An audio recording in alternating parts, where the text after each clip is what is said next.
Hello everyone, welcome to master Jerry mom YouTube channel. So I hope you all are doing absolutely fine. And आज की जो हमारी video है वो है कि एक बेबी बॉय की जो मूवमेंट होती है वो प्रेगनेंसी के टाइम पे कहाँ सबसे ज़्यादा होती है। और इसमें मैं आपको अपना भी एक्सपीरियंस बताऊंगी, मेरा एक्सपीरियंस क्या था जब मेरी बेबी बॉय की प्रेगनेंसी थी।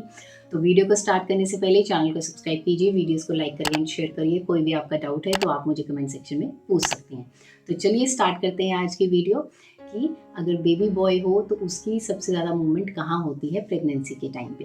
तो देखिए, सबसे पहली चीज़ होती है कि जो प्रेगनेंसी हमें जब कंसीव होता है तो हमारे लिए वही सबसे बड़ी बात होती है और हम बहुत खुश होते हैं कि बस कंसीव हो गया है, हम अपना ध्यान बहुत रखने लग पड़ते हैं। ठीक है, तो क्या होता है कि प्रेगनेंसी के टाइम पे कईयों को पेन होता है, कईयों को नाभि के नीचे पेन हो रहा है, कईयों को लेफ्ट साइड पे दर्द आ रहा है, कईयों को राइट पे हो रहा है, कईयों को नाभि के ऊपर भी पेन हो रहा होता है ना। तो हर किसी की बॉडी डिफरेंट होती है, हर किसी की प्रेगनेंसी डिफरेंट होती है, सिम्टम्स डिफरेंट होते हैं। ठीक है, तो उस वजह से हर किसी को दर्द भी अलग अलग जगह होती है। अब होता क्या है कि जैसे कि देखिए, प्लेसेंटा की दो पोजीशंस हैं, या तो प्लेसेंटा जो है वो एंटीरियर होगा या फिर पोस्टीरियर प्लेसेंटा होगा। ठीक है, तो एंटीरियर प्लेसेंटा में कहते हैं कि जो बच्चा होता है वो कम मूवमेंट्स करता है। क्यों? क्योंकि प्लेसेंटा आगे की तरफ होता है और बच्चा पीछे की तरफ होता है। वेयर एज जो पोस्टीरियर प्लेसेंटा होता है उसमें क्या होता है, बच्चा आगे की तरफ होता है और प्लेसेंटा पीछे की तरफ होता है। और कहा जाता है कि उसमें जो मूवमेंट्स हैं बच्चे की वो बहुत ज़्यादा होती हैं। ठीक है, अब बात आती है मूवमेंट्स की। तो देखिए, जो मूवमेंट्स हमें फील होती हैं वो हमें 5th मंथ में फील होती हैं, स्टार्ट होती हैं। ठीक है, कईयों को तो इवन 5th मंथ में भी फील नहीं होती हैं, 6 मंथ चढ़ जाता है।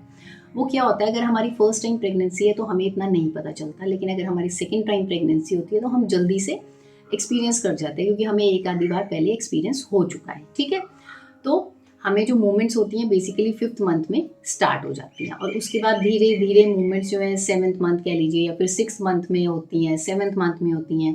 एंड 7th 8th मंथ ऐसा होता है जब मूवमेंट्स बहुत तेज़ हो रही होती हैं। ठीक है, तो कहते हैं कि क्या होता है कि कुछ बार तो बेबी मूव करता है, कई बार बेबी मूव नहीं भी करता है, तो इतनी ज़्यादा मूवमेंट्स नहीं भी फील होती हैं।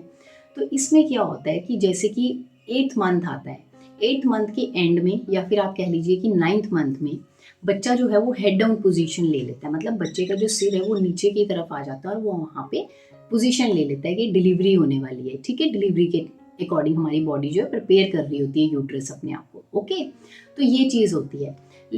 तब उस टाइम पे जो बच्चे की मूवमेंट्स होती हैं वो कम हो जाती हैं, उतनी ही नहीं रहती हैं।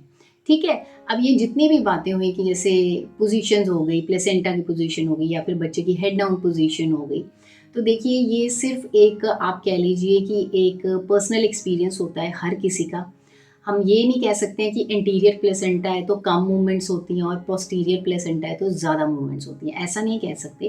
क्योंकि जो मेरा था एंटीरियर प्लेसेंटा, और मेरे जब बेबी बॉय की प्रेगनेंसी थी तो मेरे जो बच्चे की मूवमेंट्स थी वो मुझे बहुत ज़्यादा फील होती थी। 6th मंथ के एंड से लेके मैंने 9th मंथ तक मेरे बेबी की मूवमेंट्स बहुत फील की हैं, बहुत ज़्यादा। और मुझे मूवमेंट्स कहाँ फील होती थी, मुझे लेफ्ट साइड में, लोअर साइड में होती थी। ठीक है, मतलब नीचे के हिस्से में होती थी मुझे, और ऐसा लगता था कि एकदम से किक्स आ रही हैं, जैसे एकदम से जैसे कोई अंदर बॉक्सिंग कर रहा हो।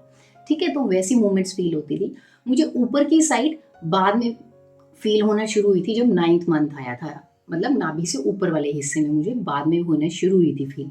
उससे पहले मुझे हमेशा नीचे की तरफ ही, नाभि के नीचे वाले हिस्से में ही फील होता था। ठीक है, लेकिन हम इस चीज़ से ये नहीं जज कर सकते हैं कि हाँ भाई, बॉय होगा तो इधर मूवमेंट्स होंगी, गर्ल होगी तो उधर मूवमेंट होगी।